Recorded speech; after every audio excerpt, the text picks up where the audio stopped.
Welcome to the IADS Retail Park.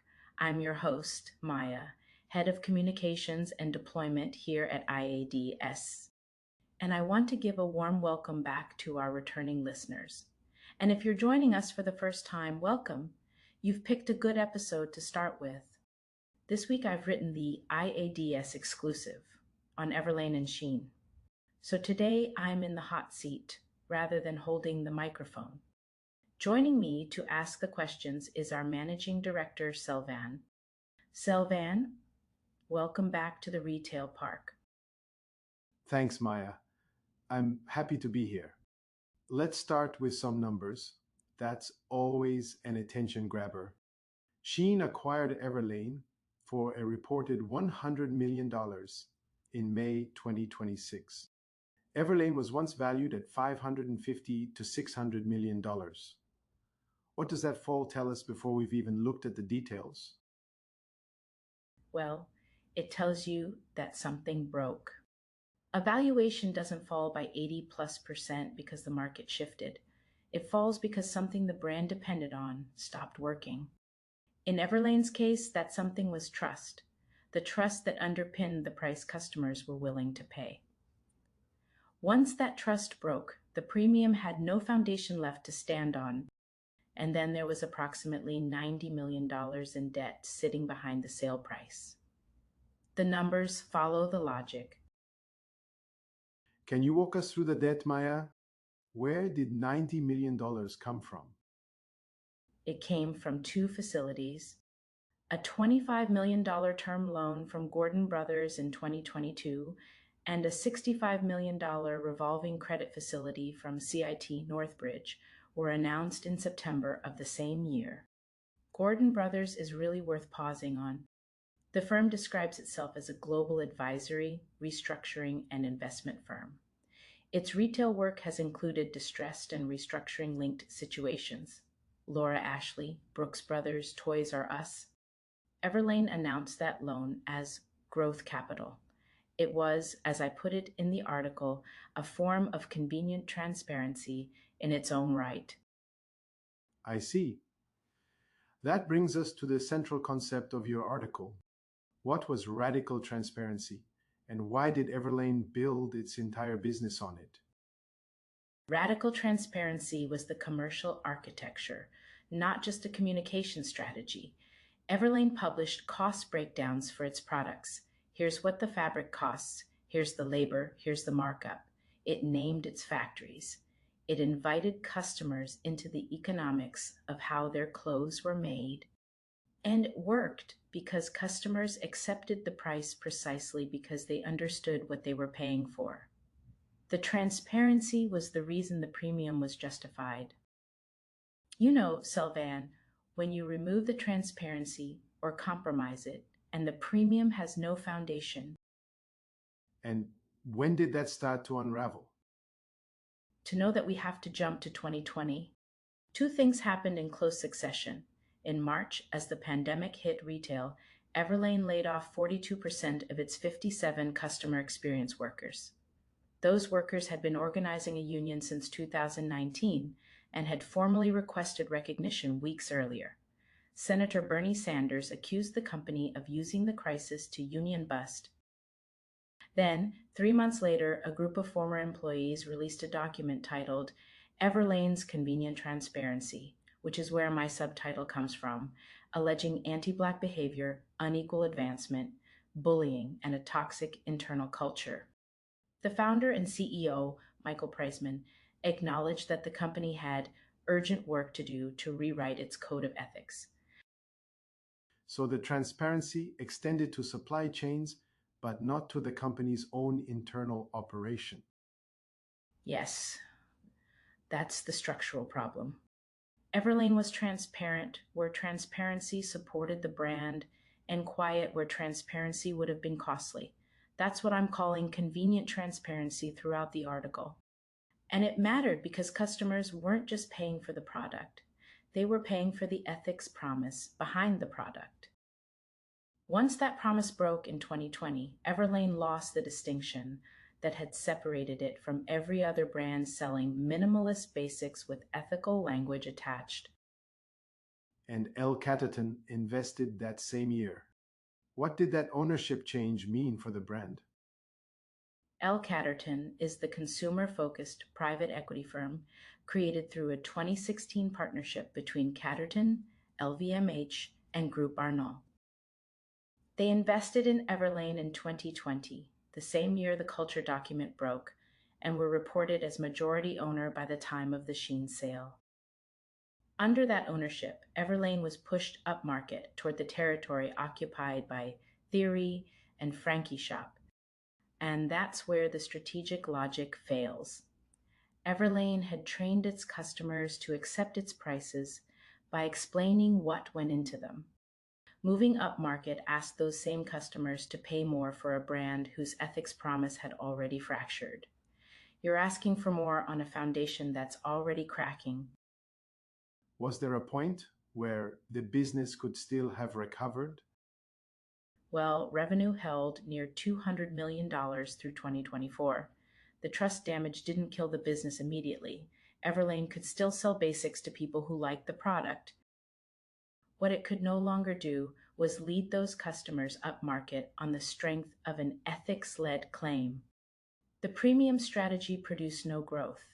Debt that was manageable at $200 million in revenue became harder to carry as revenue declined toward $170 million. By early 2026, L. Catterton was reportedly seeking investors to address the debt. When none emerged, the board approved the Shein deal. Praisman had already left the board earlier that year. He reportedly found out about the sale from the news. The founder of a radical transparency brand, learning about its sale from the press. There's some irony there. Let's go ahead and move on to Shein's side of the transaction. What did Shein actually acquire for that $100 million? Several things, really. The argument most people focus on is brand credibility. Everlane gives Shein an ethical story to tell. But I think the most consequential argument is the logistics one, and it's the least discussed. Shein's US model had benefited significantly from shipping low value parcels directly to consumers under the de minimis threshold, the duty exemption on packages under $800. That exemption for China and Hong Kong has now ended. Everlane gives Shein something it cannot acquire under its own name in the US market: domestic brand credibility, a domestic operating presence, a higher income customer file, and a cleaner narrative for investors ahead of a long delayed IPO. In your article, you mentioned Neil Saunders, the managing director of Global Data's retail division, and how he broke down the IPO logic. He did. He described Everlane as supporting a narrative of a more balanced portfolio, one that can be presented to potential investors during any future IPO process. Shein paid a distressed price for the credibility that transparency had built, to use as part of that listing story. And Alfred Chang, who has been CEO since 2021, defended the acquisition by saying Everlane will remain independent, maintain its standards, and use the partnership to expand its mission. How do you read that? I think it answers the wrong question. A subsidiary can maintain its own sourcing standards while its parent company's total greenhouse gas emissions rise 81% in a single year, which Shein's did in 2023. Transport emissions alone rose 13.7% to 8.52 million metric tons of CO2 equivalent in 2024, which is more than 3 times the transport emissions reported by Inditex. And in 2025, Greenpeace Germany reported that 18 of 56 Shein products tested contained hazardous chemicals above EU legal limits. For Everlane's customers, whose decisions were shaped by sourcing claims and material safety standards, the Greenpeace finding is a direct product safety issue. Whether Everlane preserves its own ethics policy does not change what Shein ships globally. Sustainability for Everlane's customers will now be judged against the parent company's aggregate footprint. You also cover Shein's supply chain efficiency argument. The idea that its make-to-sell model actually reduces waste? Where does that argument hold, and where does it break down? The efficiency is real at the item level. Shein produces small batches in response to real time demand signals and scales only when data confirm interest. Compared with traditional fashion forecasting, where brands order months ahead and warehouse excess inventory, Shein's model can achieve sell through rates close to 100% against an industry average where 40 to 50% of goods end up discounted or unsold. Change Capital, a supply chain advisory firm, has described it as Shein makes five and sells five, in an industry that typically makes 10 to sell three. So, where does the argument break, Maya? The question is whether near minus 100% sell through reflects genuinely responsive demand or demand continuously stimulated by the pace of assortment refresh. At Sheen scale, the per item efficiency doesn't offset the footprint of an enormous assortment, high volume, and frequent deliveries. The 81% increase in emissions in a single year, growing faster than revenue, is the number that matters. The demand responsive production model is real. The aggregate impact of running that model at that volume is also real. You also make a three-way comparison in the article: Allbirds, Everlane, and Quince. Can you tell us about that? Yes, of course.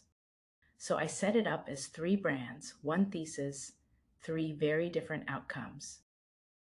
Allbirds, the sustainable footwear brand that once reached a market value of more than $4 billion, sold its brand and footwear assets for about $39 million in early 2026. As mentioned before, Everlane, once valued at $550 to $600 million, sold to Shein for a reported $100 million, with common shareholders receiving nothing, and Quince, working from a near identical ethical minimalist positioning, selling basics with ethical sourcing claims at materially lower prices, raised $500 million in March 2026 at a $10.1 billion valuation. Within weeks of the Everlane sale, All right, so same positioning but opposite outcomes altogether. same positioning, different pricing architecture. Capital was still available in 2026 for the premise. Quince proved that by raising $500 million in March 2026, Everlane's premium pricing model was the variable that changed the outcome. The Kearney Consumer Institute framed it well. Everlane was exposed to a category that got crowded. Let's come to Praisman's response. He launched Still Radical within days of the sale. What do you make of that? Well, his diagnosis is clear. Private equity killed Everlane. And there's truth in it. Once L. Catterton held majority control, the final decisions belonged to investors whose obligations were financial. But the diagnosis leaves too much out. Praisman ran Everlane for 11 years. He was CEO during the 2020 union controversy. He was executive chair when the culture allegations surfaced. And on a critical note, he sold his stake to L. Catterton in 2020, the same year both the union controversy and the culture document broke. While the brand still carried most of its market credibility, before the revenue had declined, he exited before the trust damage had fully shown up in the numbers, leaving later owners to manage the financial consequences of a credibility problem that began under his leadership. And Still Radical. No venture capital, no private equity. Does that answer the problem? It answers one part of it, the financing lesson. Avoiding private equity removes the pressure of an exit oriented investor in the ownership structure, but it doesn't answer the trust lesson. Everlane's identity depended too heavily on its founder, and its internal practices didn't consistently support its external promise.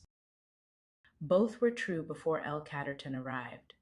Praisman hasn't said what happened to the 42 customer experience workers let go in 2020, or what Still Radical would do differently in the same situation. Avoiding private equity doesn't resolve whether the ethics extend to the people inside the business, not just to the supply chains visible to customers.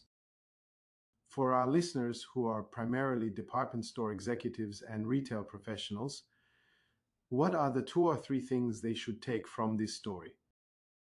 The first is structural, a values proposition that lives in the communications layer but doesn't connect to the operating model has a ceiling.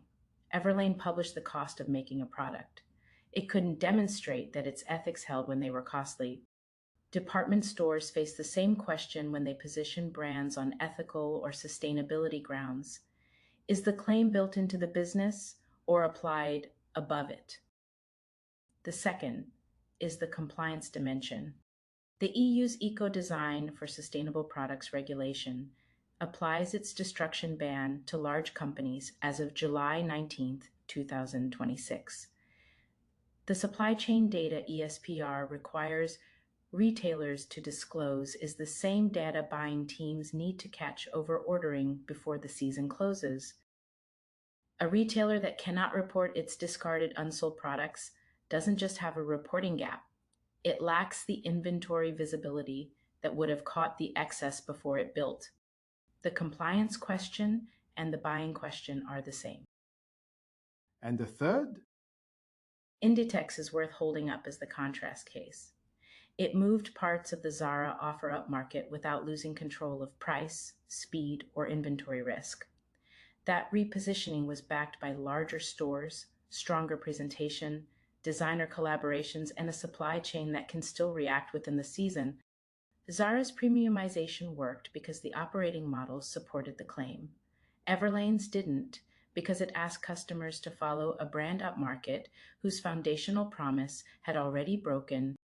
The lesson for department stores is that premiumization is an operating question before it's a marketing one. Maya, thank you. This is a story with considerably more in it than the headline suggests. For listeners who want the full picture, it is in this week's IADS exclusive. Thank you, Selvan. You can read the full exclusive at IADS Exclusive Insights on Substack, and you can find the link in the episode description. Don't forget to follow us on LinkedIn at the International Association of Department Stores and visit our website. We'll catch you on the next episode.